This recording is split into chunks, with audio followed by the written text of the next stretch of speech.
pra igreja ficar de pé, por favor.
Igreja para sentar.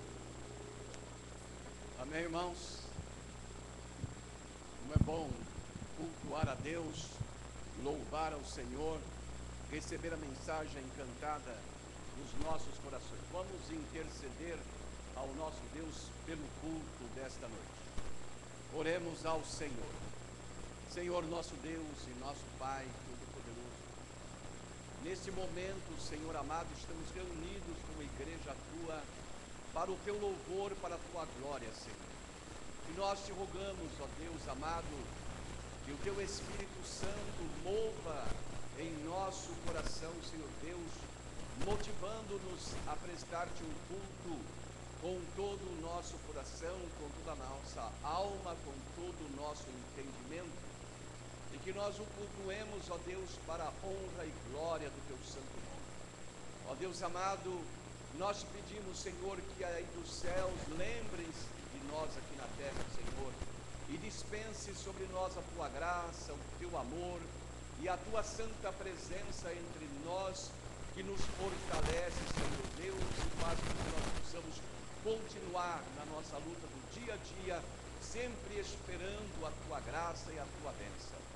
Fica conosco, Senhor, mais uma vez nós te rogamos nesta noite, porque nós te pedimos em nome de Jesus. Amém. Vamos louvar ao Senhor com o canto do hino 444 do Inário para o culto cristão.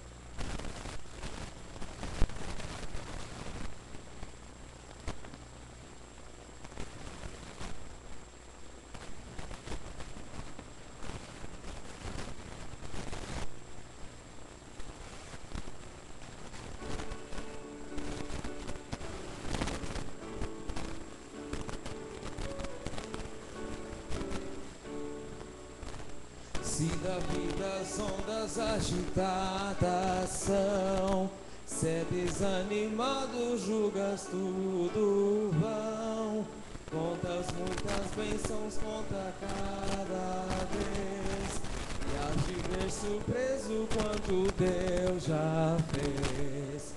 Quantas bênçãos diz e quantas são recebidas da divina mão, uma, conta cada vez, hás de ver surpreso quanto Deus já fez.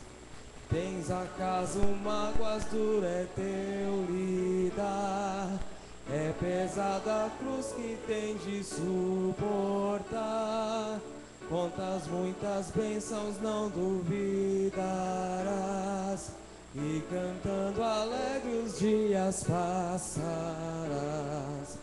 Quantas bênçãos diz e quantas são recebidas das divinas mãos.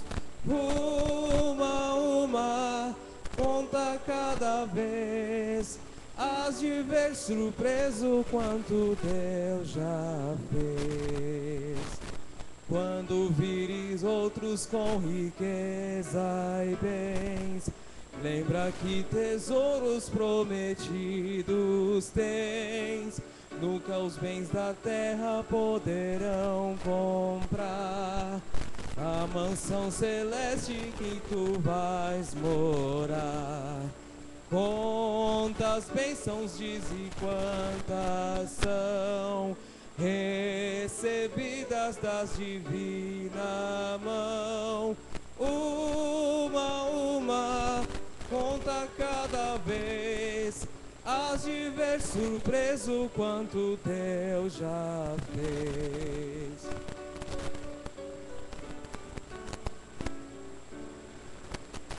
Seja o teu conflito fraco ou forte aqui, não te desanimes, Deus será por ti. Seu divino auxílio derrotando o mal, te dará consolo e paz celestial. Quantas bênçãos diz e quantas são recebidas das divinas mãos. Uma, conta cada vez, hás de ver surpreso quanto Deus já fez. Amém, amados? Como é maravilhoso nós podemos cultuar o nosso Deus, temos tempo de refrigério espiritual no meio de uma sociedade tão em conflitos, num mundo tão agitado. Nós podemos ter esse tempo de louvor e de glorificação ao nosso Deus. Convido os amados para lermos a palavra do Senhor, que está no livro dos Atos dos Apóstolos, capítulo 8, versos 26 a 40. Vamos colocar em pé, meus irmãos, para a leitura da palavra do Senhor. Atos, capítulo 8, versos 26 a 40. Convido o irmão Diácono Elias para ler com os irmãos os versículos de números ímpares dessa leitura. Vamos ler condignamente a palavra do Senhor, porque ela é o nosso alimento espiritual, é ela que realmente trabalha em nossas vidas. Leiamos. E o anjo do Senhor falou a Filipe, dizendo: levanta-te e vai para a banda do sul, ao caminho que desce de Jerusalém para Gaza, que está deserta.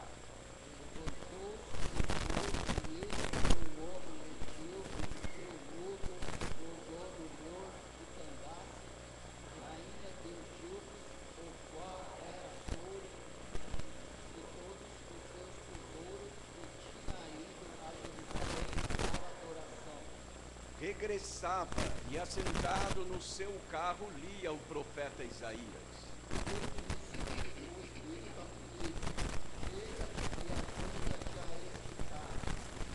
E correndo Filipe ouviu que lia o profeta Isaías e disse: entendes tu o que lês? E ele disse: como poderia entender negou a E o lugar da escritura que lia era este: foi levado como a ovelha para o matadouro, e como está mudo o cordeiro diante do que o tosquia, assim não abriu a sua boca. a sua obrigação foi tirada dos seus caminhos. Ninguém buscará a sua direção, porque a sua vida é tirada da terra. E respondendo o eunuco a Filipe, disse: rogo-te, de quem diz isto o profeta? De si mesmo ou de algum outro? Então Filipe, abrindo a sua boca e começando nessa escritura, lhe anunciou a Jesus. E indo eles caminhando, chegaram ao pé de alguma água, e disse o eunuco: eis aqui água, que impede que eu seja batizado? E disse Filipe: é lícito se crê de todo o teu coração. Respondendo ele, disse: creio que Jesus Cristo é o Filho de Deus. E mandou parar o carro, e desceram ambos a água, tanto Filipe como o eunuco, e o batizou. Quando saíram da água, o Espírito do Senhor arrebatou a Filipe, e não ouviu mais o eunuco, e jubiloso continuou o seu caminho. E Filipe se achou em Azoto, e indo passando, anunciava o evangelho em todas as cidades, até que chegou a Cesareia. Que o Senhor abençoe nos nossos corações esta palavra. Podeis assentar, amados. Nós vamos entrar agora a um momento todo especial, que é o nosso momento de testemunho. Então, sempre que alguém recebe uma bênção do Senhor, algo assim relevante na sua vida, deseja testemunhar diante do Senhor. E esse é o momento de testemunho. Nós temos hoje o irmão Edson, vai dar o seu testemunho nesse momento.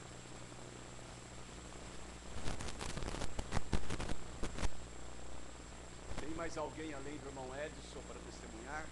Amém?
animado, eu ia pensando assim, o que eles vão me ensinar, eu já sei tudo, eu sou o cara, eu sou um bom marido, e chegava lá, me surpreendia, e graças a Deus, e graças a esses cursos que nós fizemos, a esses treinamentos, que não deixa de ser um treinamento, hoje eu posso dizer que, como eu estava conversando com a Célia, ela estava falando, hoje nós somos melhores do que quando nós casamos. Então, é um privilégio a gente, 35 anos depois, poder dizer que é melhor do que quando casou.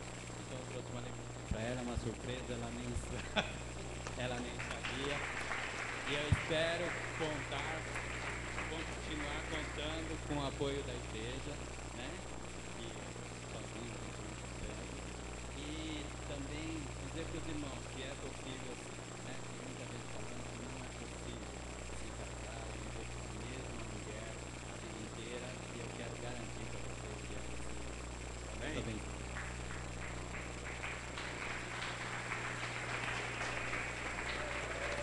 Vou pedir que permaneçam aqui, ó. Pedir que o casal permaneçam aqui. Eu gostaria de convidar os diáconos para estarem aqui.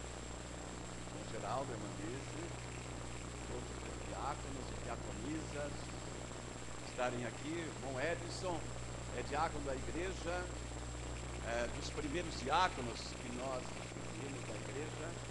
Eu queria também convidar o pessoal da equipe de casais que está presente, que subissem aqui também e rodeasse alguém aí, aproveitasse para tirar uma foto nesse momento em que nós queremos também deixar uma palavra. Estas coisas nos emociona, nos toca e é tão oportuno.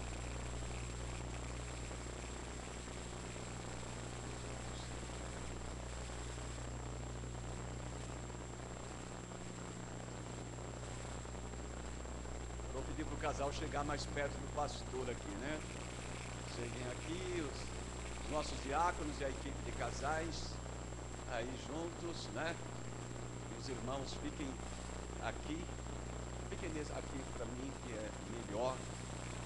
Quero deixar uma palavra para vocês. O apóstolo Paulo, ele preocupou-se muito com a vida matrimonial. E nós temos um dos mais preciosos ensinos para a vida. E eu sei que os irmãos têm seguido a isso, porque os irmãos são vitoriosos. É um exemplo dos irmãos de vitória. 35 anos casados, em plena harmonia, servindo ao Senhor, juntamente com a família toda, né? Isto é muita bênção. A palavra do Senhor diz o seguinte: vós mulheres, sujeitai-vos a vosso marido como ao Senhor. Porque o marido é o cabeça da mulher, como também Cristo é o cabeça da igreja, sendo ele próprio o salvador do corpo. De sorte que assim como a igreja está sujeita a Cristo, assim também as mulheres sejam em tudo sujeitas ao seu marido. Vós, maridos, amai vossa mulher, como também Cristo amou a igreja e a si mesmo se entregou por ela, para a santificar, purificando-a com a lavagem da água pela palavra, para apresentar a si mesmo igreja gloriosa, sem mácula, nem ruga, nem coisa semelhante, mas santa e irrepreensível. Assim devem os maridos amar a sua própria mulher como a seu próprio corpo. Quem ama a sua mulher, ama-se a si mesmo. Porque nunca ninguém aborreceu a sua própria carne, antes a alimenta e sustenta, como também o Senhor a igreja, porque somos membros do seu corpo. Por isso deixará o homem seu pai, a sua mãe, e se unirá à sua mulher, e serão os dois uma só carne. Grande é este mistério, digo, porém, a respeito de Cristo e da igreja. Assim também vós, cada um em particular, ame a sua própria mulher, como a si mesmo, e a mulher reverencie o marido. Amém? Eu sei que os irmãos têm vivido na vida de vocês esta passagem, ela tem moldado a vida de vocês, por isso que vocês são os vencedores. Chegaram até aqui, eu quero dar a bênção, e depois nós vamos ter um solo e em nome da igreja vou entregar algum hino para os irmãos, amém? Vamos orar. Senhor, nosso Deus e nosso Pai Todo-Poderoso, nesta hora, Senhor Deus, como ministro teu perante a tua igreja, ó Deus amado, nós abençoamos este casal, Senhor, que alcança esta vitória da marca de 35 anos de vida conjugal. E aqui estão, ó Deus, para honra e glória do teu santo nome, testemunhando, Senhor, do teu poder na vida deles. Ó Deus amado, recebe esse testemunho e abençoa este casal, porque nós oramos por eles e o abençoamos em nome de Jesus. Amém. Vamos ouvir um solo agora. Queremos aproveitar nesse momento para dar as boas-vindas ao irmão Geraldo Armandizzi, que eu os licenciei por um tempo, nós conversamos e eles cumpriram a palavra. Quando venceu o tempo, eles vieram novamente e nós os recebemos com grande alegria.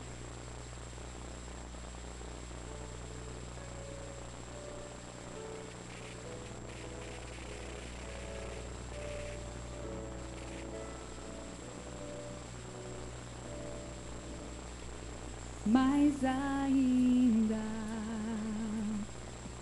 foi a forma que encontrei de explicar meu jeito de amar. Nossas vidas são a prova de que Deus sabe cuidar de cada família que sonha seus sonhos, que crê em seus planos, que sempre obedece o Pai, que sabe esperar por sua vontade. Somente onde Deus está existe amor de verdade. Nada é mais forte que o amor. Só Deus sabe como eu te amo. E tentar entender o sentimento assim é mesmo que conter um oceano. Olho pra você, olho pra nós dois, vejo o nosso antes e o depois. O que era pouco Deus multiplicou, e até o meu amor por você aumentou.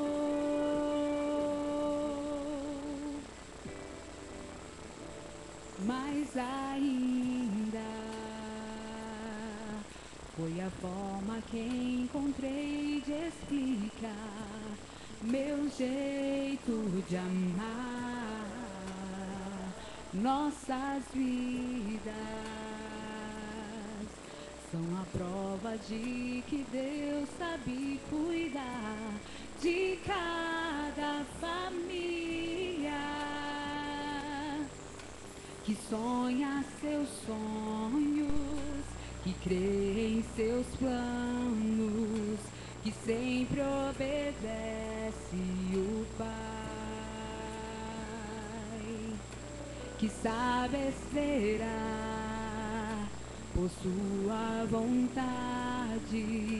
Somente onde Deus está existe amor de verdade. Nada é mais forte que o amor. Só Deus sabe como te amo. E tentar entender um sentimento assim é o mesmo que conter um oceano. Olho pra você, olho pra nós dois, vejo o nosso antes e o depois.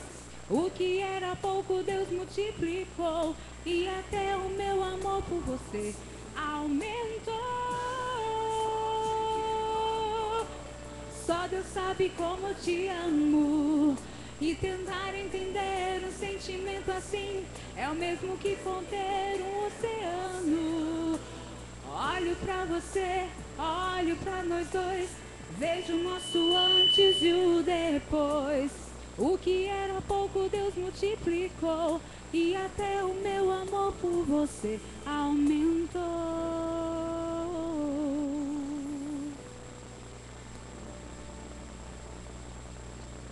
Agora a irmã diaconisa Neuza vai homenagear o casal, trazendo em nome da igreja um brinde para ambos.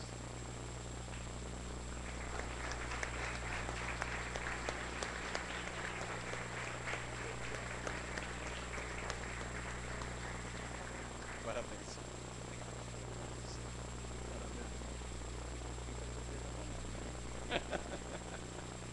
Podem assentar, Deus abençoe a todos. E agora vamos ouvir a Alice, que vai trazer um testemunho também nesta noite. A Alice é membro da nossa célula praticamente desde quando começou, e ela será uma das pessoas que vão ser batizadas juntamente com o Fernando. Fernando, domingo que vem, na hora da escola dominical, classe doutrina, lá na sala. Boa noite. Como o pastor falou, eu faço parte da célula do princípio da engenharia, dos objetivos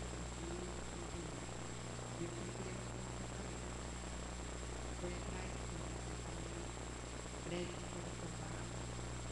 Aí teve uma caixa de foi 14 vezes, gravava desde o estádio na quarta-feira, o pastor e eu pedia a Deus que tudo certo. Nós oramos, quinta-feira à tarde, e eu falou que ninguém pode deixar de mas eu quero testemunhar e dizer que Deus é fiel.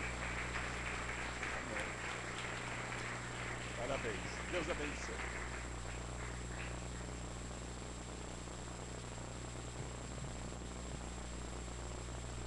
Teríamos mais alguém para dar testemunho? Amém, irmãos? Como é maravilhoso quando nós reconhecemos a operação de Deus até nas mínimas coisas. É tão importante nós falarmos com o nosso Deus, darmos o nosso testemunho perante o Senhor daquilo que Deus nos tem legado. Deus abençoe. Para quem não conhece, a esposa do irmão Zé Ramalho. Ai, gente, alguém me conhece? O motivo de eu estar aqui, irmãos, é isso, porque há uma semana atrás meu horário não tinha como mudar, né? Então hoje eu quero agradecer a Deus que eu vou poder vir mais vezes para a igreja no domingo, né? Então assim, tudo pode estar bom, mas quando você não está na casa de Deus, nada está bom, irmão, nada. Você olha, às vezes você tem dinheiro, você paga suas contas, mas se você não estiver na igreja, servindo, nada está bom, né?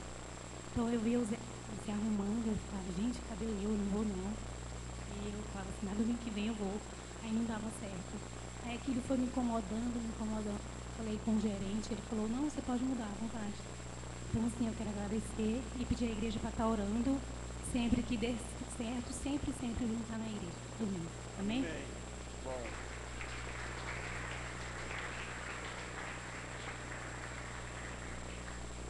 Irmãos, vem. Zé Ramalho e a Ana, eles decidiram abrir a célula, como Deus já está abençoando a vida deles, pela consagração, né, na Bíblia, o Senhor vai realmente trabalhando. E nós devemos glorificar a Deus por todas essas coisas. Temos mais algum testemunho?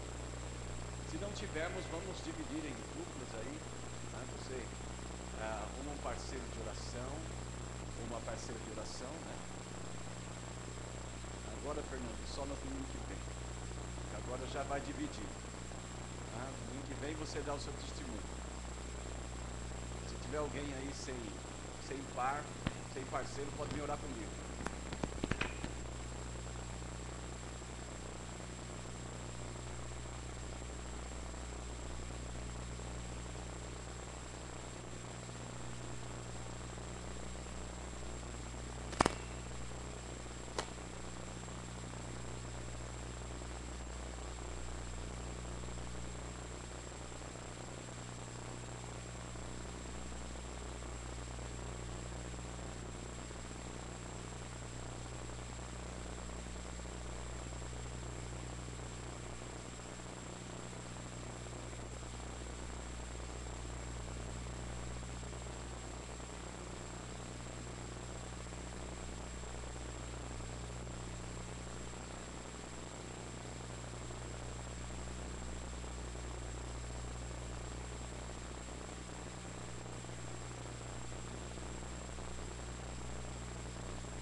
Senhor nosso Deus, nosso Pai Todo-Poderoso, recebe no teu altar de graça, ó Deus amado, as orações dos teus servos.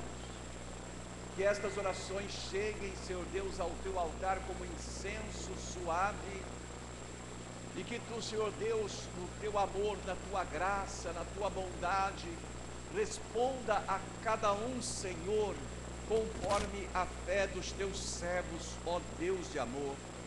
Senhor amado, e nesta hora nós lembramos, ó Deus, da Daniele, lembramos do Gilberto, da Márcia, ó Deus, pedidos da Iracema, Senhor, para que intercedêssemos por eles, ó Pai. Assim recebe a nossa intercessão, Senhor, e tem misericórdia destas vidas e usa com o teu poder para abençoá-los.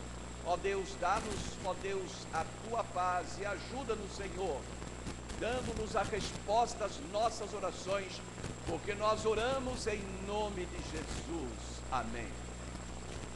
Agora, cumprimente o seu irmão de oração, agradeça a ele pela companhia de oração.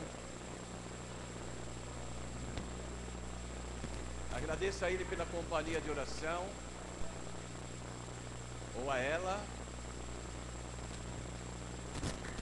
Esta é uma noite linda, uma noite de testemunho, uma noite de alegria, uma noite de bênçãos. E nós vamos agora, nesse momento, ao ofertório. A palavra do Senhor nos convida a consagrarmos o nosso dízimo, a nossa oferta ao nosso Deus. Meu irmão, não seja mais ou menos fiel, porque Deus é fiel. E Deus nos chama para sermos fiéis. E a fidelidade de cada um inclui também a sua contribuição, o seu dízimo, a sua oferta, porque é um mandamento de Deus. O dízimo é um mandamento do Senhor. O dízimo não é nosso. Quando você traz o dízimo, você não está pagando a Deus. Você não está dando a Deus. Você está devolvendo o que é do Senhor. A Bíblia é muito clara nisso. Nós não devemos reter o dízimo que é do Senhor. Quando alguém retém o dízimo, está caindo na infidelidade para com Deus. Então, vamos consagrar nesta hora o nosso dízimo, a nossa oferta. Eu vou orar e depois nós vamos entoar o cântico, um palácio para Deus, enquanto os irmãos entregam o seu dízimo, a sua oferta. Senhor, nosso Deus e nosso Pai Todo-Poderoso, eu te rogo agora, Senhor, que concedas prosperidade e bênçãos infindas para os teus servos, ó Deus, que usam da fidelidade, consagrando no teu altar de graça os dízimos e as ofertas que são teus, trazendo de volta a ti, entregando para a tua obra, para o teu trabalho. Ó Deus amado, assim responde para com os teus servos a tua promessa, que tu abrirás a janela dos céus de uma maneira tal que dela vos advenha uma tão grande abastança. Ó Pai, responde desta maneira aos teus servos, abençoando-os grandemente, e faz com que nós sejamos liberais para contigo, trazendo o nosso dízimo, a nossa oferta ao teu altar de graça. Nós oramos em nome de Jesus. Amém.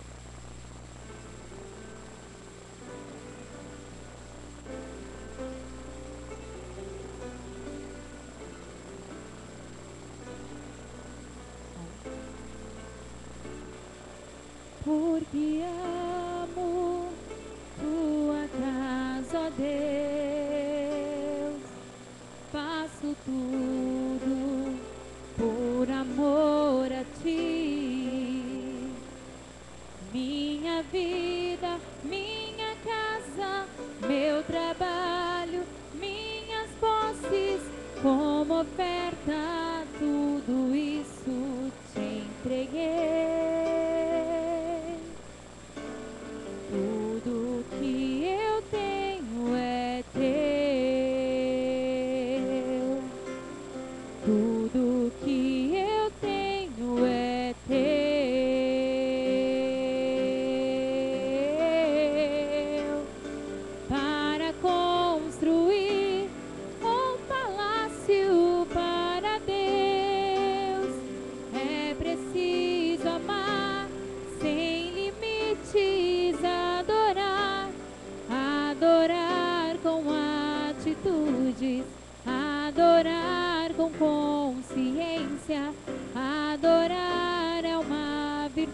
plenitude. Adorar é a minha essência para construir um palácio para Deus. É preciso amar sem limites, adorar, adorar trazendo ouro, adorar trazendo a prata, adorar trazendo tudo para erguer a sua casa, um palácio para Deus, um palácio para Deus. Amém, irmãos? Vamos agora ter um momento de louvor com o grupo Louvor e Adoração. Vamos glorificar ao nosso Deus cantando estas maravilhosas canções espirituais que enchem o nosso coração e traduzem a nossa vida espiritual e a nossa fé.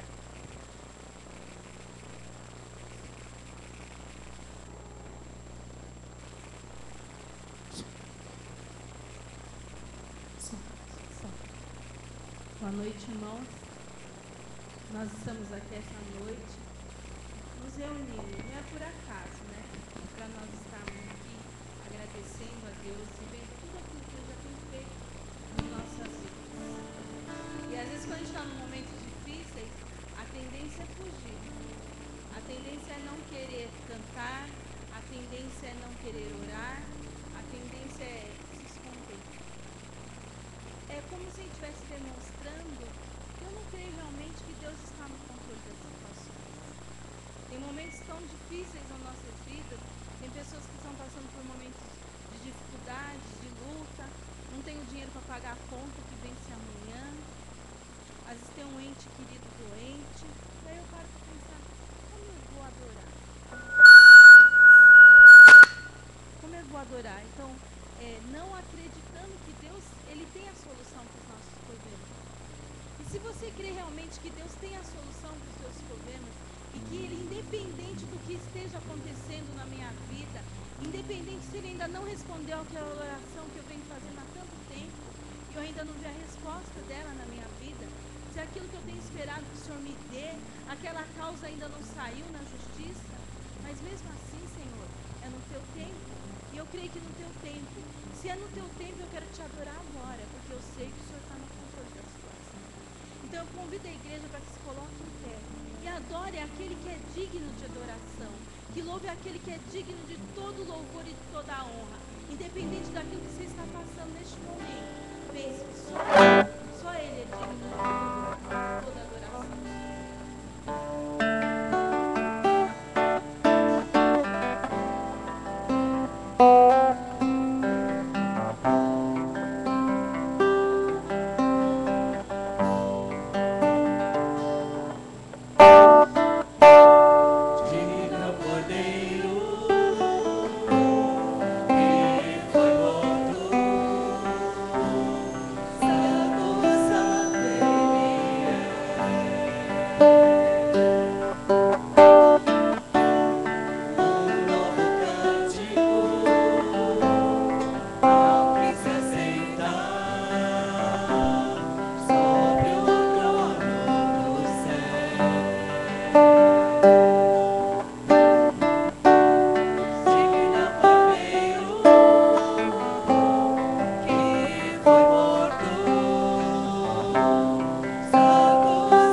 Com a criação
que venha teu reino, sua bandeira levar, ver as nações se prostrando para te adorar. Meu coração será sempre teu. Quero viver só pra te amar e desfrutar do teu amor, me envolver em teus braços, sentir teu calor. Meu coração será sempre teu. Quero viver só pra te amar e desfrutar do teu amor, me envolver em teus braços, sentir teu calor, me envolver em teus braços, sentir teu calor.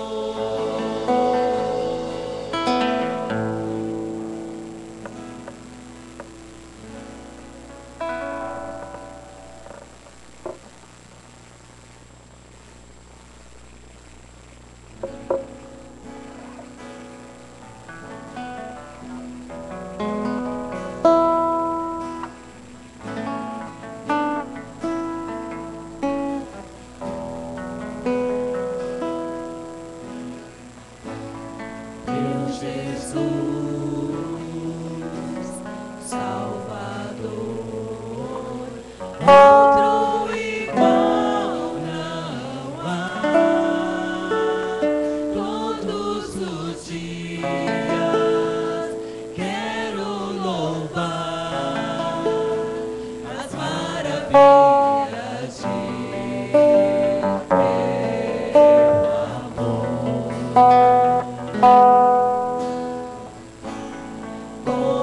Consolo, abrigo, força e refúgio é o Senhor. Todo meu ser, tudo que sou, sempre te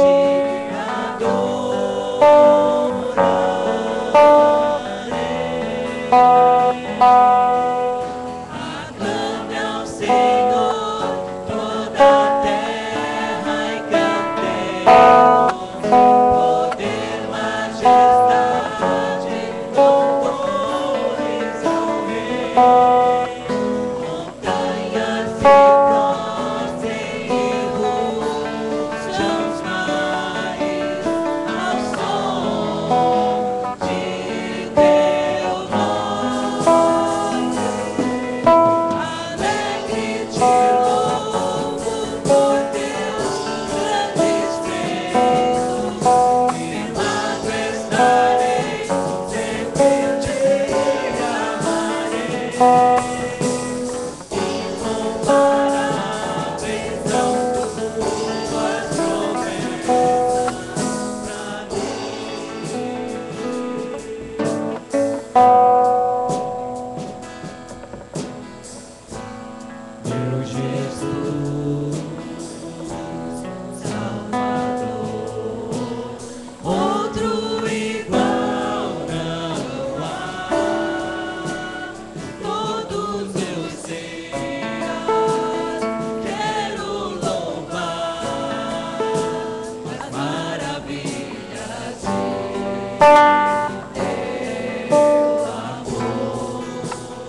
agradecemos, Senhor Deus.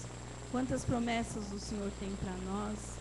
E, Senhor Deus, mesmo que não as tivesse, só de termos, Senhor Deus, a salvação através do seu Filho, nós deveríamos dia e noite, Senhor Deus, ser gratos. Senhor Deus, perdoa as nossas ingratidões. Perdoa, Senhor Deus, a nossa falta de fé. Perdoa, Senhor Deus, a nossa incredulidade, Senhor Deus, muitas vezes, de não crermos, Senhor Deus, que todo o poder, Senhor Deus, está nas tuas mãos. Que nada passa, Senhor Deus, desapercebido aos teus olhos. Pai querido, que nós possamos ter realmente corações, vida, a cada dia, teu altar, Senhor Deus. Ó Pai, recebe, Senhor Deus, a nossa adoração. Recebe as nossas vidas diante do teu altar, Senhor Deus. Que seja, Senhor Deus, que possa estar entrando como um cheiro suave diante de ti. Em nome de Jesus, amém. Igreja pode sentar.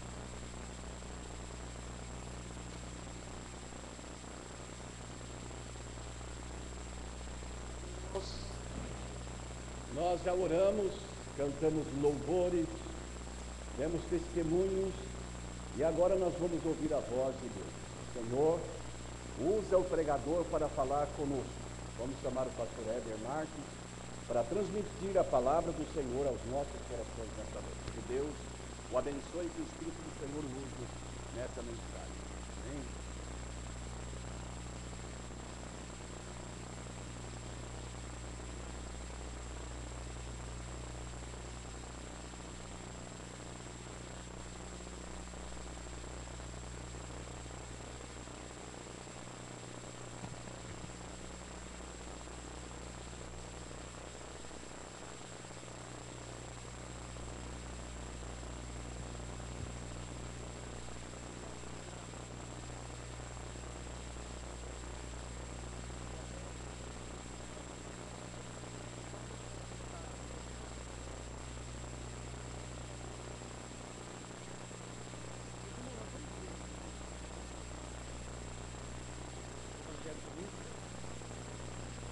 No capítulo de número 22, nós vamos nos prender nos versos 14 até os versos 24. Nós, conforme abrindo a palavra, a gente tenta fazer a leitura.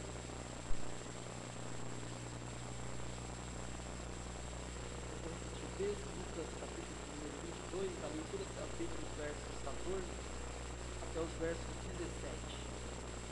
A palavra de Deus diz assim: chegada a hora, Jesus se pôs à mesa com os apóstolos e lhes disse: tenho desejado muito comer essa Páscoa convosco, antes do meu sofrimento.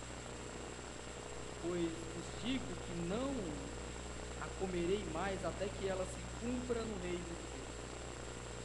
E tendo recebido o cálice e dado graças, disse: tomai-o e parti-o entre vós, porque eu vos digo que a partir de agora não mais beberei do fruto da videira até que venha o reino de Deus. Tomando o pão e depois dado graças, partiu e o entregou a eles, dizendo: isto é o meu corpo dado em favor de vós. Fazei isto em memória de mim. Da mesma forma, depois da ceia, tomou o cálice, dizendo: este cálice é a nova aliança em meu sangue, derramado em favor de vós, de vocês. Mas a mão do que me trai está comigo à mesa, porque na verdade o Filho do homem vai segundo o que está determinado, mas ai do homem por quem ele é traído. O verso 24, então eles começaram, 23, então eles começaram a perguntar uns aos outros qual deles iriam fazer aquilo. E surgiu também uma discussão entre eles sobre qual deles parecia ser o maior. Vamos orar mais uma vez, irmão? Senhor Deus, nós somos gratos pela oportunidade de estarmos aqui. Como bem nos lembrou a nossa irmã Esther, se o Senhor nos desse mais nada, só o fato de ter nos dado a tua salvação, nós já seríamos gratos eternamente ao Senhor por isso. Obrigado por essa oportunidade de poder partir essa noite o pão que o Senhor mesmo instituiu a nós, relembrar aquilo que o Senhor fez por nós, e juntos, com esse desejo e esse coração inflamado pelo amor a Ti, nos alegrar na Tua presença. Senhor, eu quero lhe agradecer, em nome de Jesus. Amém. Vocês podem assentar. Eu não sei porquê, não sei se isso acontece comigo isso, mas a gente tem a facilidade muito grande de trazer à memória algumas lembranças de alguns lugares, e juntamente com esses lugares, algumas situações que marcaram a nossa vida. E aí a gente entra, não quero entrar no mérito se as lembranças são boas ou são ruins. A questão é que quando eu lembro do local, as lembranças vêm. Parece que o local determina ou me traz uma energia na minha mente que coloca para fora aquilo que eu experimentei naquele ambiente e naquele local. Eu não tenho nenhum pingo de dúvida de dizer aos irmãos que talvez o momento mais marcante, talvez não, com certeza, o momento mais marcante da minha vida foi a minha conversão. Não é somente a história que se divide antes e depois de Cristo, é a minha e a tua história. A gente avaliar como nós éramos antes de Cristo e o que nós somos agora depois de Cristo, a gente vai perceber que a história mudou completamente para todos nós. Então a conversão é um marco.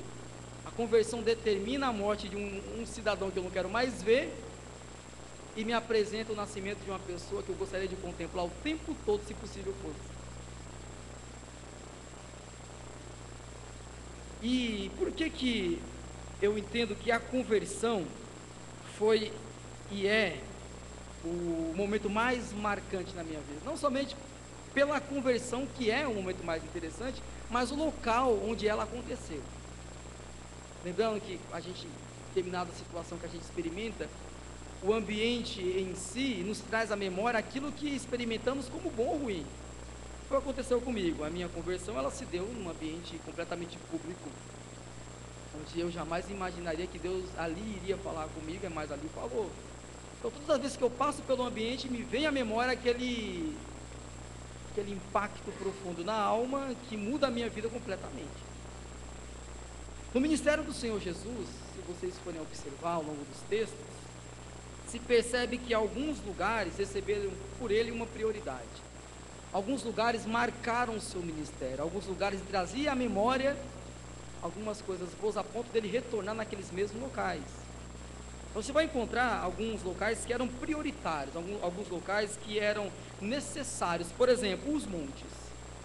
De vez em quando ele ia lá nos montes, porque lá no monte nós encontramos o seu mais contundente e inspirativo sermão, que é o Sermão da Montanha, que até hoje nós colhemos frutos dessa riqueza que está contida ali em Mateus 5, até o capítulo 7 de Mateus. Então os montes é um local onde o Senhor tinha como prioridade, não somente o seu mais marcante e contundente sermão, mas também a sua oração mais profunda, o Monte das Oliveiras. Foi ali, por exemplo, que ele rasga o coração ao Pai, pedindo ao Pai que ele livrasse daquela situação, e o Pai, por amor de nós, não livra. E a gente se pergunta, quem mais sofreu naquela sexta-feira à noite? O filho que por amor a mim, a você entregar a sua vida, ou o pai que por amor a mim, você entregou a vida para o filho? Então a gente encontra que alguns locais eram prioritários para o ministério do Senhor Jesus. O monte é um deles. O texto que por nós foi lido mostra, evidencia, expressa para nós um outro lugar, um outro local onde ele considerava importante no seu ministério, que é a mesa. O ministério de Jesus, diversas situações, a mesa estava ali presente, marcava, era um local que determinava, por exemplo, o seu ministério. E a mesa, eu gostaria de convidar os irmãos a examinar a postura do Senhor através desse ambiente, aquilo que ele ensinou, aquilo que ele atribuiu de sua própria pessoa, aquilo que ele esperava daqueles que estavam ali ouvindo a mesa. Eu quero convidar os irmãos a voltarem ao texto no versículo 14. Chegando a hora, Jesus se pôs à mesa com os apóstolos. A gente poderia pensar que a mesa ela tem uma uma importância singular no ministério dele, como a gente falou. Ele trouxe, por exemplo, para a mesa pessoas de todos os tipos, de maneiras mais diferentes de olhar o mundo, pessoas com diferenças enormes de cosmovisões. As diversidades de ideias sempre fizeram parte do ambiente em que Jesus esteve. Ele sempre respeitou as ideias contrárias. Ele sempre ouviu o contraditório no ambiente onde ele estava sentado. Ele convivia com pessoas que olhavam o mundo de forma completamente diferente da forma que ele olhava. Mas o que é interessante é que, em meio a tudo isso, ele sempre respeitou o que os outros pensavam, mas nunca deixou de expressar aquilo que ele pensava. Ele respeitava a maneira que o outro via o mundo, mas nunca deixou de dizer para o outro a maneira que ele via o mundo, e que sem dúvida alguma era mais importante. Ele fez do ambiente à mesa o oportuno momento para dizer quem ele era e qual que era a missão que ele tinha para realizar. Foi naquele ambiente ali. O que tinha de mais importante a realizar era tornar concreto, tornar palpável, tornar tangível, tornar claro para todos nós a vontade do Pai que me enviou. Quase todos os textos que você olhar a relação de Jesus com sua missão, ele vai dizer: olha, eu estou apenas fazendo aquilo que me foi determinado a fazer. A missão é do Pai, o Pai o convida a compartilhar dessa missão. É claro que no exercício da Trindade, trinitário, um é responsável por cada função. Só que o que é interessante aqui a gente perceber é a compreensão do Filho. A missão eu faço, mas é o Pai que me enviou. Quando ele disse no templo, por exemplo, quando lia o profeta Isaías, hoje se cumpre em Israel essas palavras, é exatamente isso que ele estava dizendo. A ponto de muitas vezes dizer, em alguns momentos, que aquilo que ele dizia e fazia, só dizia e fazia porque o Pai estava nele. Então ele lança para o Pai a responsabilidade da missão que ele estava exercendo. Ou seja, eu faço o que eu tenho que fazer porque o Pai me enviou, me deu essa missão, e eu glorifico a Ele quando eu faço tal coisa. Então na mesa, Jesus compartilhou a sua missão de glorificar o Pai que o enviou. Pega lá, por exemplo, João 17,4, ele vai dizer assim: ó, eu te glorifiquei na terra, ó Pai, completando a obra que me encarregaste. Ou seja, aquilo que o Senhor me encarregou, eu consegui cumprir. Essa oração sacerdotal que ele faz é como cumprimento daquilo que o Pai lhe confiou.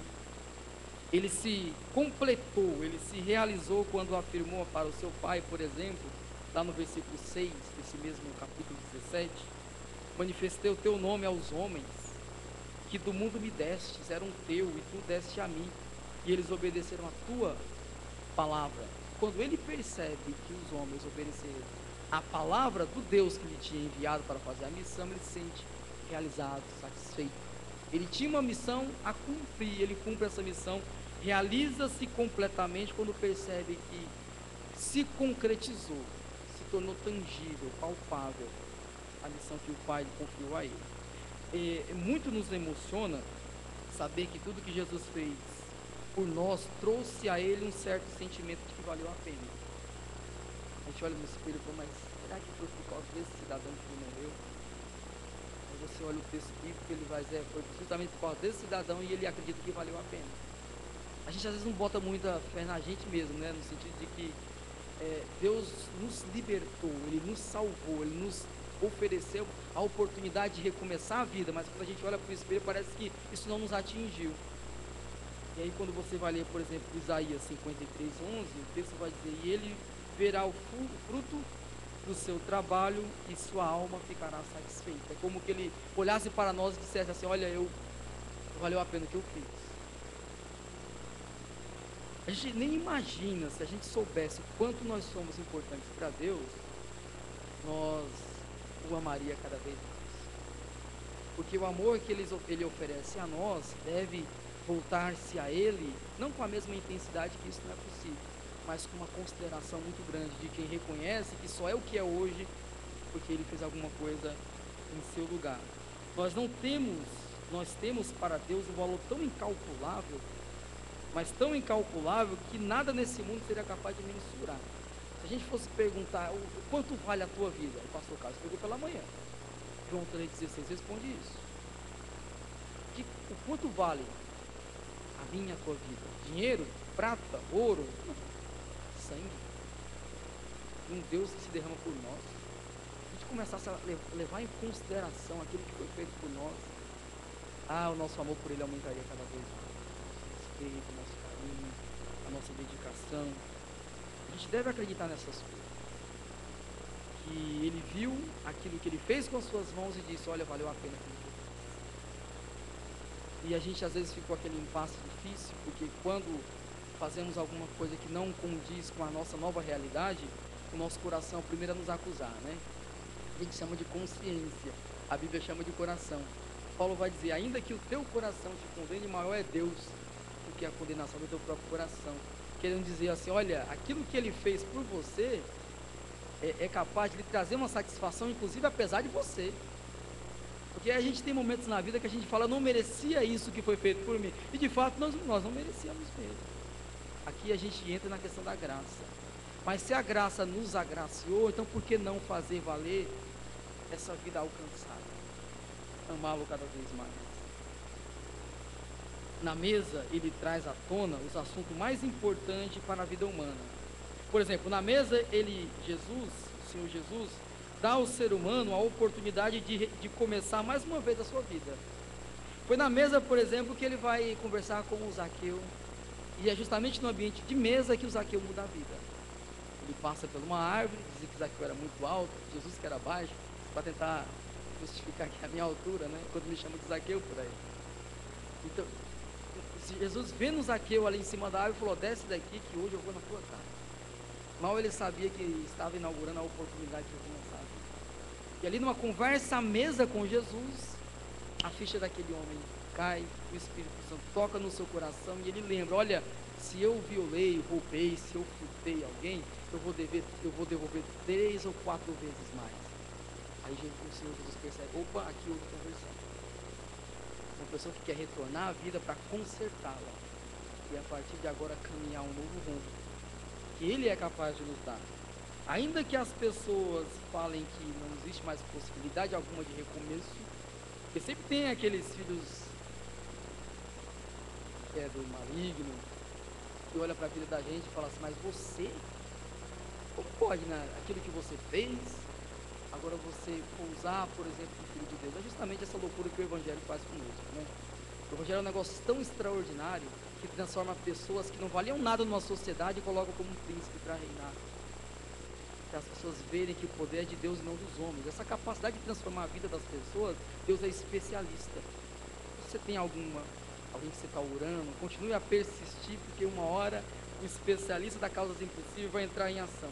Então, ainda que algumas pessoas digam que aqui não tem mais possibilidade de alguma de restauração, não tem mais jeito, um único encontro com Jesus, um único momento na comunhão com Ele à mesa, possibilita essa mudança radical, que nenhum psicólogo é capaz de resolver, mas o Senhor Jesus é capaz de resolver, como sempre, né? Em Jesus, no Senhor Jesus, sempre existe a oportunidade de recomeçação. Essa é a grandeza do Evangelho. Isso aqui é o que faz o Evangelho ser único, diferente de qualquer outra psicologia, filosofia, qualquer outro tipo de arte que transforma homens, porque não transforma a casca, mas não transforma por dentro. Uma vez, conta-se que na época do comunismo na antiga União Soviética, passou lá um mendigo na rua, já não sei se já contei isso há muito tempo para vocês aqui, mas vai caber para ilustrar a minha história aqui. E aí passou o mendigo do outro lado da rua e estava tendo aquele discurso comunista, aquele ideal comunista, e ele diz assim, olha, tá vendo aquele moço ali fora? Aí todo mundo olha, o comunismo vai colocar um novo traje naquele homem. Aí todo mundo aplaude, esse é o poder que o ser humano é capaz de fazer, colocar um novo traje. Aí levantou um rapazinho, pelinha escura, chinelinho de dedo, falou, a única diferença, existe uma diferença entre eu, Senhor, e você. A diferença é que o teu comunismo coloca um novo traje no homem. Jesus coloca um novo homem no traje. A transformação é interna. O que o Evangelho de Jesus faz é um impacto tão grande na vida do cidadão que transforma ele por dentro. Nenhuma filosofia, nenhuma psicologia é capaz de transformar o ser humano assim. O Evangelho, essa é a grandeza do Evangelho de Jesus, a transformação de pessoas que se expõem e que se entregam a Ele. É só se expor ao Evangelho que o Evangelho faz todo o trabalho de nos transformar, que deposita nele toda a esperança. Lembre-se que sempre quando um dia tudo parecer chegar ao fim, a gente ainda tem o Senhor Jesus, que nos possibilita a oportunidade do recomeço sempre. Não tem por que se desesperar quando a gente está com Ele. Quando tudo parece não ter mais como ser resolvido, a gente ainda tem o Senhor Jesus, que é capaz de nos dar o recomeço que a gente tanto precisa. Na mesa, o Senhor nos ensina que a grandeza do homem se fundamenta na sua capacidade de voltar a pensar como uma criança. Até porque o reino de Deus é das tais. Isso, um ambiente próximo da mesa, ele lembra isso para nós. Uma criança ainda se maravilha, uma criança ainda se encanta com a vida e com o doador da vida. Coisa que com o tempo a gente vai perdendo essa sensibilidade de agradecer a Deus pela vida. Deus nos deu a oportunidade de acordar hoje, nos deu o fôlego de vida, aquilo que é dele, e a gente não tem essa sensibilidade de perceber, por exemplo, que uma criança percebe, não somente o quanto vale a pena viver, mas o quanto maravilhoso é aquele que me permite viver. É por isso que, e por isso chega-se à conclusão de que ela, a vida, né, a criança pensa, vale a pena ser vivida, principalmente por ser a vida um dom de Deus. É Deus quem dá. Uma criança encontra dentro de si a inocência que vai medir a sua maneira de olhar o outro. Já brigou com uma criança já alguma vez? Já briguei com várias. Só para ver o resultado. Dava 10 minutinhos e estava me abraçando. Parece que esqueceu a bronca que eu dei. Inocência. Julga a outra pessoa pela inocência. E com a fase adulta a gente vai perdendo, né? Guarda muito rancor por coisas que são insignificantes e que só quem sofre é a gente por guardar isso. Assim, esse coração de criança, sabe? É o que faz, por exemplo, pessoas irem para o céu. O reino dos céus são das tais. Meus irmãos, a criança ainda é o tipo de gente que acredita na gente apesar da gente. Sabem disso? Coloca a confiança em nós apesar de nós. Creio piamente. Prometa alguma coisa para ela, para vocês verem. Os pequeninos são um modelo de homens que Deus dignifica e escolhe para serem seus cidadãos do reino. E o que mais é o que nos ensina o Senhor Jesus ali no ambiente próximo da mesa. Jesus fez da mesa o lugar de compartilhar suas mais profundas emoções. Agora eu queria convidá-los novamente a olhar o versículo 15. Ele vai dizer assim, ó: eu tenho desejado muito comer essa Páscoa convosco, antes do meu sofrimento. Aqui o Senhor rasga o coração diante dos discípulos. Aqui ele compartilha talvez um dos seus maiores desejos. Eu tenho desejado muito comer essa Páscoa convosco, ele diz. Vocês não imaginam quanto esse momento é importante para mim. Eu quero sempre compartilhar esse momento com vocês. É o que Paulo vai nos lembrar depois, quando vai trabalhar a ceia, relembrar que o desejo foi dele e que nos convida a compartilhar desse desejo que é dele. Esse pedido de Jesus é esse pedido que justifica a razão, por exemplo, de estarmos reunidos uma vez por mês para beber o cálice e comer o pão em memória dele, por causa do seu desejo. Esse pedido, essa carinhosa demonstração de amor, esse voto de confiança só tem sentido quando fazemos isso em memória dele. A ceia, ela tem aquela espiritualidade que revigora a nossa alma quando a gente põe na consciência de que ele desejou esse ambiente. Por ter desejado, eu também devo desejar. Todas as vezes que nos reunimos para cearmos, é esse maravilhoso momento que nós trazemos de volta. Sempre trazemos de volta o desejo que Jesus transferiu e transmitiu a todos nós, porque isso se perpetuou ao longo da história da igreja. O desejo foi dele. Convida os seus a participar desse desejo. E esse desejo continua a ser lembrado, mês após mês, semana após semana, no ambiente que os discípulos estão, para relembrar aquilo que ele fez, em memória dele. Isso justifica o porquê do Paulo, quando vai dirigir aos Coríntios, essa afirmação, por exemplo: examine, pois, o homem a si mesmo. Ou seja, trate com dignidade esse momento que é digno. Dê o valor, o crédito a esse momento tão oportuno e tão especial como foi para ele. E é também para aqueles que lhe representam hoje. Tenha consciência que o corpo foi partido e o sangue derramado por causa de nós. Nós precisamos reconhecer isso. A gente não reconhecer isso, a gente vai se tornando o coração mais insensível a essas coisas espirituais, por importantíssimas e que são importantíssimas. Ser digno ao participar é ter a consciência do que a gente está fazendo. Anunciamos a sua morte e reconhecemos com isso que o corpo foi partido e o sangue derramado por causa de nós. Nós temos que reconhecer que o Deus que nos deu a vida mata o seu filho, oferece o seu filho, entrega o seu filho à morte para poder nos dar vida. E é tão engraçado que esse filho que morre para nos dar vida é o Senhor da vida. Ou seja, por causa de sua morte nos traz vida. Então o corpo foi partido e o sangue derramado. E eu gostaria que os irmãos me acompanhassem novamente no versículo 19 e 20 agora. Tomando o pão e tendo dado graças, partiu e entregou a eles, dizendo: isto é o meu corpo dado em favor de vós, fazer isso em memória de mim. Da mesma forma, depois da ceia, tomou o cálice, dizendo: esse é o cálice da nova aliança, em meu sangue, derramado em favor de você. A forma mais eficaz que poderia nos devolver o nosso estado primeiro, ou seja, uma vida sem pecado, uma vida como Deus tinha planejado, uma vida ausente daquilo que hoje nós entendemos como corrupção, era o corpo partido. Não tinha uma outra forma de Deus nos livrar de nós mesmos, a nossa própria condição. O corpo partido e o sangue derramado em nosso favor para a nossa própria redenção. Meus irmãos, só assumiremos verdadeiramente aquilo que nós somos se tivermos a consciência daquilo que nós perdemos.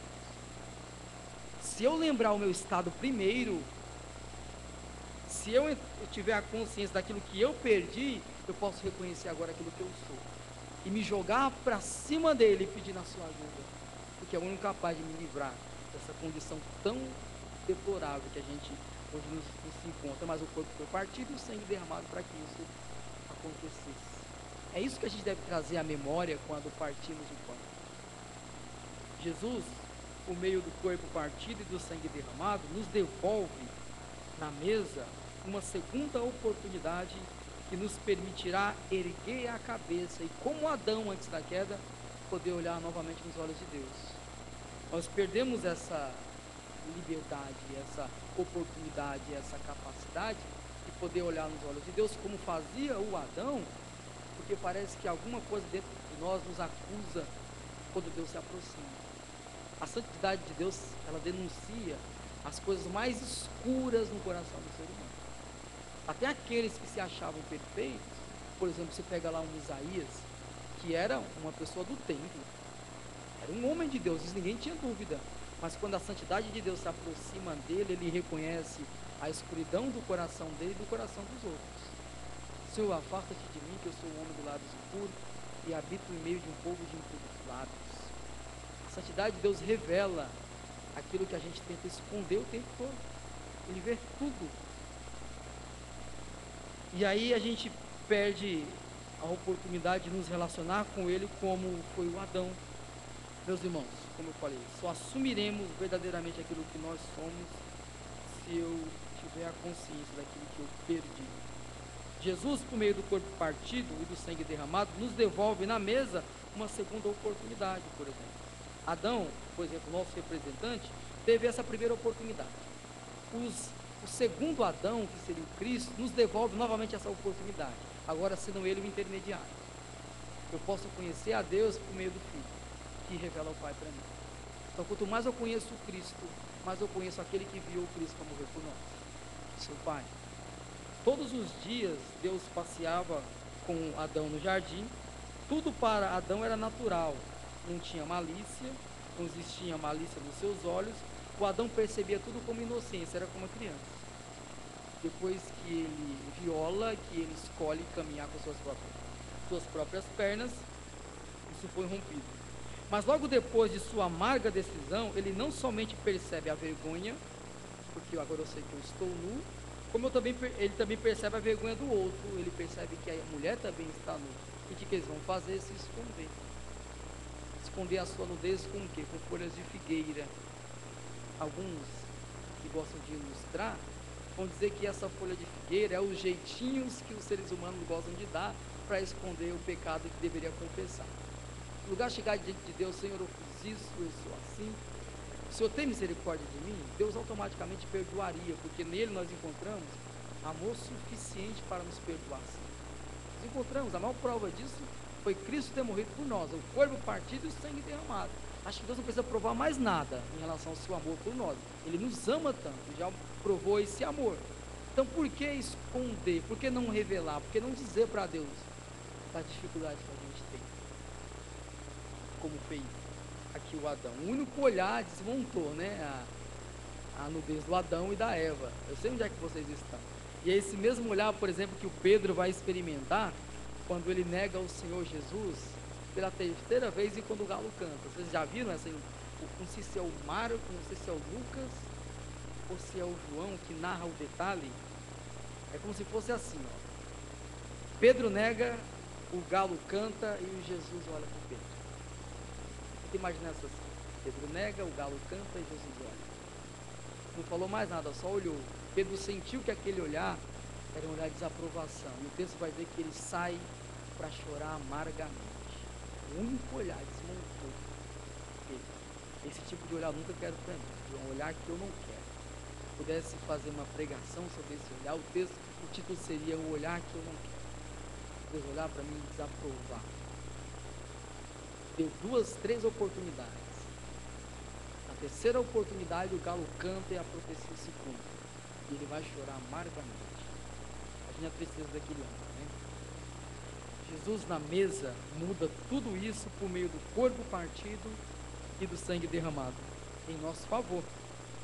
Quando a mesa do Senhor se encontra no meio de nós, nós trazemos à memória a oportunidade que Deus nos deu e que Deus nos dá.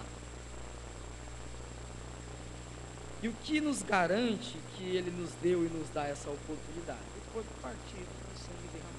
Acho que não tem provas maiores do que essas duas. Acho que Ele não precisa provar mais nada para nós. É só a gente relembrar o corpo partido e o sangue derramado em meu favor, fazendo aquilo que eu não tinha capacidade alguma de poder fazer.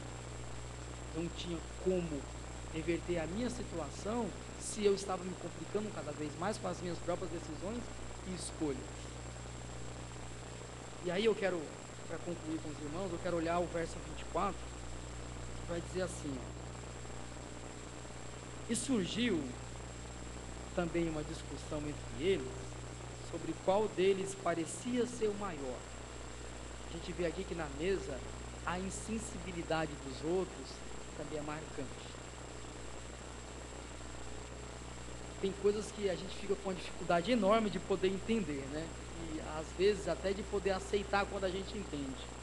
Jesus está perto de sua morte, compartilha com os seus discípulos o seu futuro, explica que as coisas não serão fáceis, ele diz que haverá sofrimento.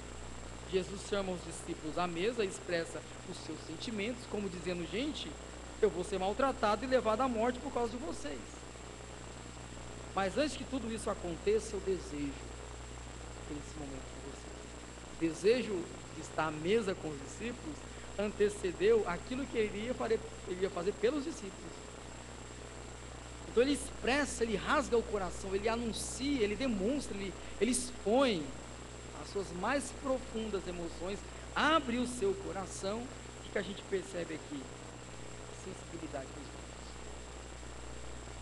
Sabe o que em seguida acontece? Os discípulos começam a discutir entre eles qual que era o maior. Eu fico tentando imaginar o que levou esse povo a chegar a essa conclusão. Primeiro momento de ceia. Depois um anúncio daquilo que ele iria fazer por eles. E aí em seguida eles ficam discutindo entre eles quem é o maior. Olha que insensibilidade, né? Quem dentre eles era o mais importante? Quem dentre eles era o insubstituível? Eles não aprenderam nada com Jesus.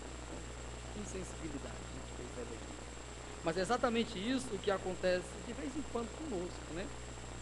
Essa é a ótica do poder. Se a gente pudesse classificar, a gente chamaria da ótica do poder. A ótica que não respeita e nunca respeitará a dor e o sofrimento do outro. É a lógica da vantagem, o sucesso pessoal acima de tudo, mesmo que passe por cima as pessoas. Não conseguimos distinguir, muitas vezes, o que é ministério e o que é profissão. Não sabemos respeitar o limite dos outros e respeitá-los por isso. Como é que eu posso querer do meu irmão aquilo que ele não pode me dar? O certo seria eu reconhecer as suas limitações e conviver muito bem com isso. Eu não posso exigir do outro aquilo que ele não pode me dar. E nem o outro exigir de mim aquilo que eu não posso dar. Nós temos que aprender a conviver. A ótica do poder, ela não é cristã. A lógica aqui dos discípulos, depois eles vão se convertendo aos poucos, eles percebem o que o mestre quis dizer, que eles não entenderam naquela hora. É interessante que isso acontece duas vezes, né? Um outro ambiente, tamanho do Tiago e do João. Senhor, quando o Senhor for para o seu reino, sei que o Senhor vai sofrer aqui, mas tudo bem, isso não importa muito agora, mas quando o Senhor for para o seu reino, o Senhor coloca os meus filhos, um à sua direita e outro à sua esquerda. E aí ele lança a pergunta para ela: se os seus filhos forem capazes de beber o cálice que eu vou beber, eu coloco. É claro que não são capazes. De passar aquilo que ele passou, nenhum ser humano era capaz. Você quer a glória, mas você não quer o caminho doloroso que a glória vai lhe trazer. O que aconteceu lá? Insensibilidade. Gente, isso é muito, muito sério, viu? Não podemos nem devemos fazer do ambiente, a mesa, que é um ambiente de comunhão, que é um ambiente da igreja, um ambiente de relacionamento, um ambiente de disputa ou de batalha. Nós não podemos fazer, é um ambiente de cultuar. A gente está aqui para a glória de Deus. A gente não pode permitir que a glória de Deus seja ofuscada por quem é o maior, como disse aqui o texto, né? Isso é muito sério. Não devemos lutar uns com os outros. A nossa batalha não se encontra fora de nós. Essa batalha se encontra dentro de nós. É uma pessoa que precisa morrer. E o tempo todo ela precisa morrer. A gente pensa que conversão e arrependimento é uma vez e acabou. Não, arrependimento é constante. É o tempo todo eu lembrando daquilo que eu era e daqui a pouco vai aparecer e Deus me ajude. Eu não posso olhar o meu irmão com essa ótica. Eu tenho que olhar com a sensibilidade de uma criança. Precisamos entregar os nossos direitos, que muitas vezes nos atrapalham na comunhão com os nossos irmãos. E aos pés de Jesus, colocar aos pés de Jesus, que é o Senhor nosso. Que Jesus nos ensine que na mesa, no ambiente de comunhão, igreja, o aprendizado daquilo que ele é, de sua lição, né? Aprender dele que é manso, humilde, de coração. Que a mesa não seja um lugar de disputa, mas um lugar de entrega de vida. Senhor, eu não quero mais isso, eu entrego ao Senhor e transforma isso, que eu não consigo lutar, não consigo vencer. E vocês vão perceber o que Deus é capaz de fazer por nós. Foi na mesa que foi anunciado que o corpo seria partido, que o sangue seria derramado por causa de nós. E o corpo foi partido e o sangue derramado por causa de nós. Então que Ele nos ensine, que Ele nos ajude com a paciência longânima que Deus tem e com essa sua misericórdia que quase nos ofende, né? Quando eu penso que nos ofende, no sentido de que isso eu não consigo entender por que tanto amor quando eu mereci o contrário. Eu não consigo entender por que tanto perdão e força para recomeçar a vida onde eu mereceria um abandono. Essa é a ótica de Jesus. Nunca deixa ninguém para trás. E a gente percebe que é justamente nesses ambientes de comunhão que a gente percebe cada vez mais o seu amor. Que Ele nos ajude a entender essas coisas. Fazer valer esses ambientes que Ele nos coloca, Ele nos expõe para nos enriquecermos mutuamente. Vamos orar mais uma vez? Senhor, nós somos gratos a Ti por causa dessa oportunidade. Obrigado porque o Senhor desejou esse momento e o Senhor nos convida para ele. Abre o nosso coração para enxergar a tua ação, a transformação que o Senhor faz, quando as pessoas com o coração aberto se entregam ao Senhor, quando reconhece que com suas próprias forças não são capazes de fazer nada que mereça louvor, que mereça sua atenção, mas é a tua misericórdia, somente a tua misericórdia, a tua graça, que nos faz ser aquilo que nós somos. E obrigado por isso, obrigado por esse convite, obrigado por essa oportunidade, e com coração alegre nós vamos compartilhar. Em nome de Jesus, eu quero lhe agradecer, Senhor. Eu vou falar ao pastor.